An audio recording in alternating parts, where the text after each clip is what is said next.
La crise sanitaire qui ne touche pas que l'économie marchande, les associations aussi sont durement affectées, les clubs de sport notamment.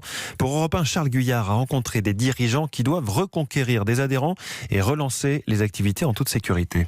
On est très motivé, mais qu'est-ce que c'est compliqué. Il vaut mieux l'être motivé lorsque, comme Yves Pouzin, on dirige l'amicale laïque des Marceauderies à Nantes, structure qui regroupe pas moins de 23 disciplines sportives et culturelles, partageant parfois les mêmes locaux. Pas simple dans le contexte sanitaire actuel. Ça veut dire qu'on va être obligé de faire un marquage au sol, de contrôler les personnes qui sont présentes à chaque cours pour avoir une traçabilité, de prévoir des circulations avec une entrée, une sortie, un cours qui sera réduit en termes de durée, des jauges qui peuvent baisser. Moins de monde dans les salles ou sur les terrains, mais aussi au niveau des adhésions. Sur les 1800 pratiquants la saison passée, 15% n'ont pas donné suite à la campagne de préinscription lancée en juin. C'est la première fois de notre histoire qu'on pourrait peut-être accuser une baisse d'adhérents. Si elle ne s'aggrave pas, cette baisse ne sera pas fatale à l'association qui dispose d'une trésorerie suffisante pour y faire face, grâce notamment à la décision de ne pas avoir remboursé les 4 mois de non-pratique la saison passée, un choix assumé. Les 3/4 de nos activités sont assurées par des salariés. Il est très important qu'on les retrouve à la rentrée et on privilégie, disons, de payer nos salariés en remboursement de nos cotisations, sachant qu'on s'engage l'année prochaine à pas augmenter. Donc c'était une espèce de donnant-donnant pour les adhérents. Des adhérents pour qui la rentrée s'effectuera à partir de lundi. On va peut-être souffrir, mais en aucun cas on va mourir. Nantes, Charles Guyard, Europe 1.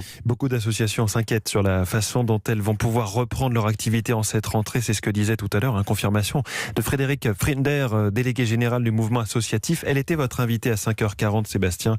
Le secteur du tourisme social, les colonies de vacances, les festivals aussi sont plus particulièrement touchés.